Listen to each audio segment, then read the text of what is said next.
salaamaaleykum maa ngi ñëwaat di leen nuyu di leen ziar di leen wax ne gis ngeen taw bi nu mu bëree comme ñi ngi dem si nawet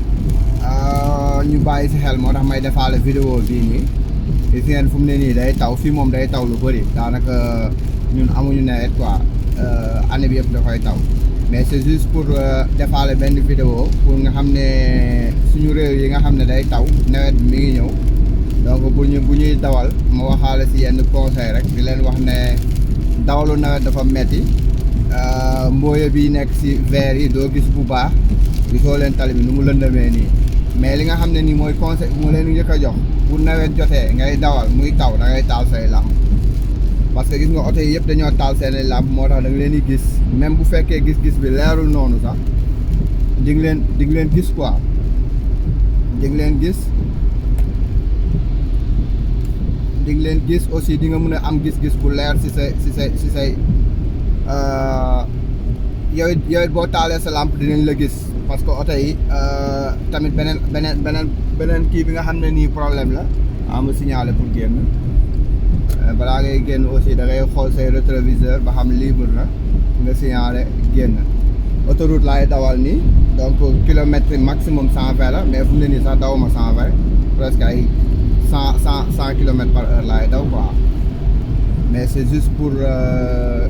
pour wanaale expliquer waale xam nga booy daw yenn vitesse moom bu si boolee vidéo moom day métti moo tax te surtout taw bi nii nga xam ne oto yi bu ñu defee freinage yow sa distance freinage day yokk donc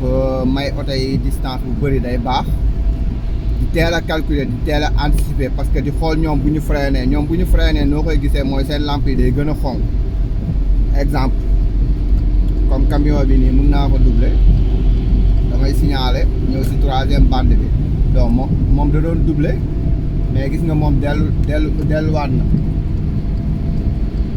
daa doubler rek delluwaat li ma doon expliquer chaque jour 3 bandes la mais chaque jour bande droite bi la ñu ëpp lu ñuy dawee bu dee yow leer na la yow dawoo vitesse yoo xam ne mun nga doubler da nga war a dellu si bande droite bi comme nii man leer na ma ne camion bi dama koy doubler donc du jar may dellu fële parce que su ma fa delloo damay dellu si waat voilà parce que distance bu gàtt la waaw léegi lii nii moom mooy li si jafe-jafe mooy gis-gis bi moo dul leer gis-gis bi da dul leer tali bi dafa tooy donc sa distance freinage day yokk tey jii boo waroon fi nga waroon calculer pour freiner boo fa freiner nii doo fa taxawee parce que day gën a yokk parce que tali bi dafa tooy pneu yi mënut a taxaw fi nga ko bëgg mu taxawee oto yi mënul taxaw fi nga ko bëgg mu taxawee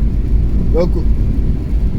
loolu laa leen di expliquer ne dawalu nawet dafa metti il faut tamit ngeen di calculer di anticiper di xool fu sori ba pare di taal seeni lampe parce que lumière dafa am solo si oto bu dee taw bi nii gis ngeen nu may dawalee nii xam ngeen ne lii exemple si vidéo bi sax tane na mais man samay gis-gis dafa xaw a lëndëm donc mais aussi pour leneen li nga xam ne nii am na solo mooy taal seen chauffage bi pour nga xam ne oto bi du am bruit du am oto bi du ñàkk quoi maanaam du ñàkk laa ko mën a tuddee maanaam oto bi du lëndëm parce que day mel ni day layu quoi après biir oto bi plus nga nekk si di nooyi oto bi fermé wu moo tax après verre yi dañuy xaw a lëndëm léegi nag loolu lu koy dindi mooy chauffage bi ngay taal mu gën la leeral la waaw dawalu nawet la donc patience la laaj bañ a yàqamti te xam ne di nga yegg waaw donc kii li muy daw bëri na moom dugg si autoroute bi man mun naa dellu sama droite xam ne fu mu ne nii kee du jéewuma ko doubler parce que li muy daw bëri na donc damay nekkaat fii nii nga xam ne mooy dawal si droite bi pour bàyyi fee espace bu libre ñu bëgg a doubler waaw dawalu nawet daal jàpp leen si ñaar yi nga xam ne boo freinage bi day yokku booy dawal nga taal sa lumière pour oto yi gis pour yow ngay gis oto yi bu baax pour yow aussi oto yi di la gis bu baax loolu laa leen doon may si vidéo bi di leen wax ne faites bien attention si nawet bi parce que accident yi da si yomb glisser oto bi freiner oto bi dérapé da si yomb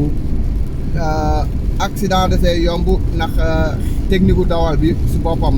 moo jafe mais li lay dimbali rek mooy nga daw nànk dal nànk si lépp nag sax mais non seulement nawet moom dafa gën a compliqué donc daw nànk dal nànk waaw fii moom mënu ma leen expliquer benn panneau parce que leerul ni mu war a leeree mais c'est juste comme nawet la rek mën a xaar ma defal leen si benn vidéo comme taw bi la laa bëgg a wax ndax ñun nawet la ñu am année bi yëpp donc loolu laa leen indi loolu di leen wax jaajëf kontaan nañ si remerciement yi ñu ngi leen di jaajëfal bu baax parce que waa oto bi la muy daw moom mais tali bi dafa libre donc ça va quoi comme nii damay doubler damay xool sama rétroviseur oto ñëwul ma signalé ñëw si troisième bande bi comme moom day doubler lii mën na nekk moom day doubler mais man mun naa ko doubler aussi parce que tali bi libre na parce que troisième bande bi libre na loolu tamit am na ñoo xam ne peut-être dinañ xalaat ak mun na nekk wala mënut a nekk mun nga doubler ñu doubler la bu fekkee bande de circulation yi maye na ko maanaam ñetti ligne ñetti dawalukaay yi maye na ko